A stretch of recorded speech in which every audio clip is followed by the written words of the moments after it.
तो Spiderman brand new day, जैसे नाम से सुनने में लगता है कि यहाँ पर हमें कोई नई कहानी दिखाई जाएगी स्पाइडरमैन की, तो वैसा होता भी है यहाँ पर।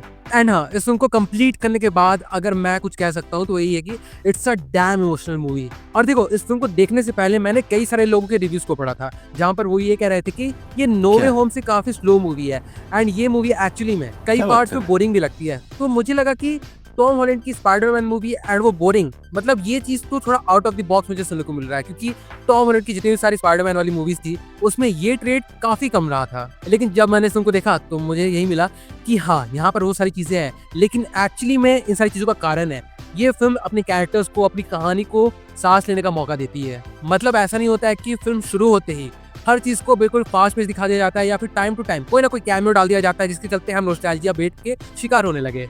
एंड यहाँ पर मैं तारीफ करना चाहूंगा मार्वल की कि चलो यहाँ पर उन्होंने किसी भी तरीके का नॉस्टैल्जिया बेट नहीं खेला है। एंड जो भी ब्रूस बैनर का कैरेक्टर है ना, जिसे हम ओजी हल्क के रूप में देखते हैं, उसे भी इन्होंने किसी भी तरीके से नॉस्टैल्जिया में डालने की कोशिश नहीं की है। उस चीज का कारण रहता है एंड बहुत ही जेन्युइन कारण रहता है। अब देखो, मैं सच से बताना चाहूंगा कि मैं नहीं चाहता कि मैं इस मूवी को आज जाकर देखूं थिएटर में, क्योंकि जिस दिन से ये मूवी रिलीज हुई है उस दिन से लेकर आज तक मतलब मेरा जो शेड्यूल है ना वो काफी टाइट चल रहा था। तो मैं सोच रहा था कि संडे को या फिर मंडे को या फिर ट्यूसडे को, वेडनेसडे, किसी और दिन जाकर मैं इस मूवी को थिएटर में ही देखूंगा।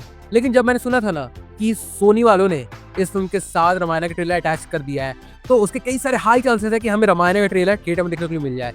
तो मैं उस चीज के लिए ज्यादा होप लेकर इस फिल्म को थिएटर में देखने के लिए गया था। एंड हाँ, वो चीज पूरी भी हुई, जिसके बारे में मैंने ऑलरेडी स्क्रीनशॉट डाल दिया है। एंड उसके बाद शुरू होती है ये फिल्म। अब देखो, फिल्म शुरू होते ही हमें जो पास्ट में जो भी सारी चीजें हुई थी नो वे होम में, उसके बारे में बताया जाता है, ठीक। एंड किस तरीके से अभी पीटर पार्कर अपनी न्यू लाइफ को लेकर आगे बढ़ रहा है, जहाँ पर वो अभी भी एमजे से काफी ज्यादा प्यार करता है, उसके दोस्त नेट से मिलना चाहता है, कई सारी चीजें हैं जो वो करना चाहता है, लेकिन कायदे उसे रोक रहे हैं। बट कुछ सारी चीजें ऐसी हो जाती है जिसके चलते वापस से स्पाइडरमैन को जाना पड़ता है एमजे को बचाने के लिए। अब ऐसा क्यों होता है, क्या कारण है, उसके लिए तो आपको मूवी ही देखना पड़ेगा। लेकिन मैं ये कह देता हूँ कि हाँ, वो चीज जेन्युइन वे में आपको एक्साइट कर पाती है। अब देखो, जो बहुत सारे लोग कह रहे हैं कि इस मूवी में ऐसे कई सारे पार्ट्स हैं जो आपको बोर कर सकते हैं। एंड हाँ, मैं बताना चाहूंगा कि मेरे साथ भी ऐसा कुछ हुआ कि कुछ सीन्स थे जहाँ पर मैं लिटरली सो रहा था, या फिर कम से कम मुझे थकान लग रही थी एंड मैं सोच रहा था कि मैं थोड़ी देर आंख बंद कर लेता हूँ। और मे भी उसका कारण ये भी हो सकता है कि मैंने इस मूवी को हिंदी में देखा है। जी हाँ, हिंदी में। एक्चुअली में बात ये है कि जहाँ मैं रहता हूँ वहाँ के सिटी में जहाँ पर सबसे अच्छी तरीके से ये सारी मूवीज होती है ना वो दिखाई जाती है, वो है पीवीआर, जो कि मेरे सिटी में सिर्फ एक है। एंड उसके सारे के सारे शोज हाउसफुल थे एंड जो भी सीट्स बचे हुए थे वो बिल्कुल नीचे में बचे हुए थे।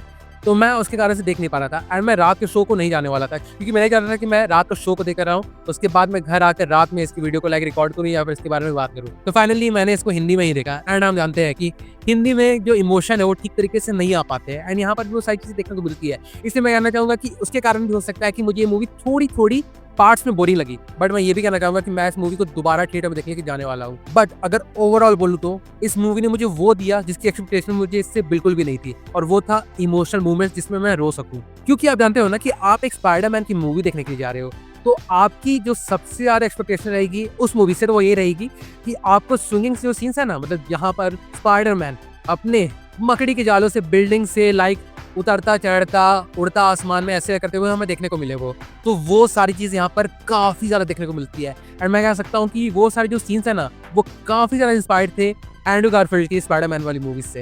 एंड हाँ, मैं ये कहना चाहूंगा कि जो मल्टीवर्स वाली घटना घटी थी जहाँ पर हमें दोनों के दोनों स्पाइडरमैन देखने को मिले थे इन नो वे होम, उसके बारे में भी यहाँ पर थोड़ी मोड़ी बातें की गई है। एंड ये देखकर भी मुझे अच्छा लगा कि उन्होंने अपनी पिछली मूवी के जो भी इंसिडेंट्स है उसी पूरी तरीके से नकार नहीं दिया, या फिर जो सबसे प्रोमिनेंट फिगर था, मतलब जो दो स्पाइडरमैन थे, उनके बारे में उन्होंने कट ऑफ नहीं किया, उनके बारे में भी इस फिल्म में मेंशन किया गया है, जो देखकर मुझे काफी अच्छा लगा कि कंटिन्यूटी के मामले में मार्वल किसी तरीके से कॉम्प्रोमाइज तो नहीं करता है। अब भाई साहब, Tom Holland has outdone himself. Literally इस पूरी मूवी को टॉम हॉलैंड कैरी करते हैं और वो भी बहुत अच्छी तरीके से।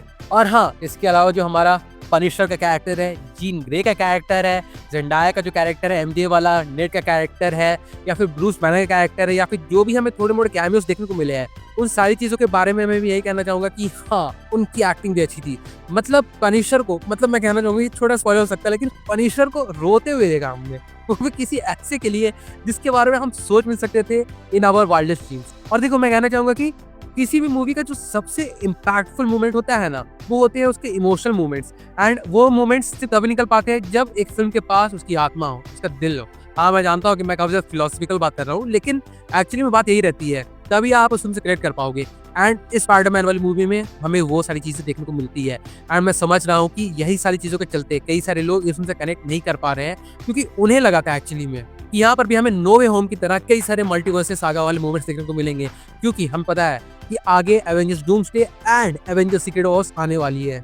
तो एक्सपेक्टेशन ऑल टाइम हाई है एंड जस्ट स्पाइडरमैन की मूवी को दिखाने से पहले डूम्सडे का भी ट्रेलर दिखाया गया था, तो ऑब्वियस सी बात है कि उस चीज़ के भी चलते थोड़ी मोटी एक्सपेक्टेशन हाई हो गई होगी लोगों की।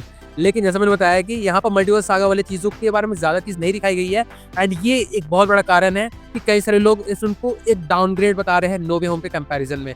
बट अगर मेरा ओपिनियन मानो, it's an upgrade, serious upgrade. और यहाँ पर स्पाइडरमैन वाली मूवी सच में एक स्पाइडरमैन वाली मूवी लगती है। भले मैं कह सकता हूँ कि जो टॉम हॉलैंड के स्पाइडरमैन है, ठीक ना, उसका जो स्ट्रगल है उसे हमें उस तरीके से नहीं दिखाया गया है कि वो फाइनेंशियली बहुत ज़्यादा ब्रोक है, उसे पैसों की बहुत ज़्यादा तंगी है, लेकिन उसके अलावा जो इमोशनल एस्पेक्ट्स है उसे अच्छी तरीके से टच किया गया है। एंड यस, ये वाली स्पाइडरमैन मूवी एक all out and out wholesome movie है। और सबसे अच्छी बात, स्पाइडरमैन के कैरेक्टर को रिलेटेबल बनाया गया है। जिस तरीके से वो एमजे से अपनी फीलिंग्स को कन्फेस करना चाहता है, लेकिन उसे पता है कि अगर वो ऐसी चीज़ें करेगा तो चीज़ें उल्टी भी हो सकती है, कुछ गलत भी हो सकता है।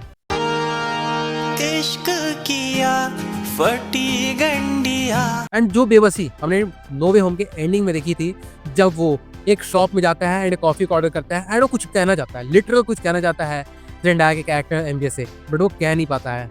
एंड उस ट्रेड को यहाँ पर टॉम हॉलैंड ने, मैं कह सकता हूँ कि बहुत अच्छी तरीके से कैरी किया है। मतलब लगता ही नहीं है कि नो वे होम और ये जो मूवी है ये ब्रांड न्यू डे, उसके बीच में कई सालों का डिफरेंस है। टॉम हॉलैंड अपने कैरेक्टर को उसी तरीके से उठाते हैं जिस तरीके से उन्होंने नो वे होम के एंड में छोड़ा था अपने कैरेक्टर को। And yes, he has outdone himself, ये मैं अगेन कहूंगा।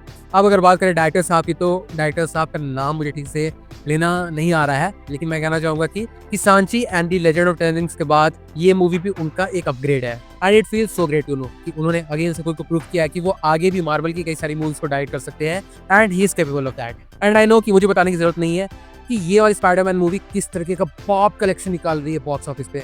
मतलब आप सोच लो, जो कलेक्शन हम शाहरुख खान, प्रभास, सलमान खान, इन सारे एक्टर्स के साथ हमें देखने को मिलता है इंडिया में, उस चीज को भी डिफीट करते हुए स्पाइडरमैन की मूवी जा रही है। एंड 2 दिनों में इस मूवी ने 110 करोड़ का नेट कलेक्शन निकाला है इंडिया से। तो सोच लो, जब डूम्सडे आएगी, जब एवेंजर्स सीक्रेट वॉर्स आएगी, तब क्या होगा। 100 करोड़ एक दिन में एकदम एक्सपेक्ट कर सकते हैं हम इस चीज को। एंड सो यस, मैं यही कहूंगा कि it's a must watch in theatres. And अगर आपने इस मूवी को थिएटर में देख लिया तो आपका क्या ओपिनियन बना है, उसे भी आप कमेंट सेक्शन में लिख के जरूर बताना। मैं फॉर श्योर बताना चाहूंगा कि इस मूवी को लेके आपके थॉट्स किस तरीके के हैं, cause this is a damn good movie. So do drop your views in the comment section. और हाँ, वही मैं कहना चाहूंगा कि बाकी फिर चलिए मिलते हैं बहुत जल्दी एक और नए वीडियो के साथ। तब तक के लिए बाय।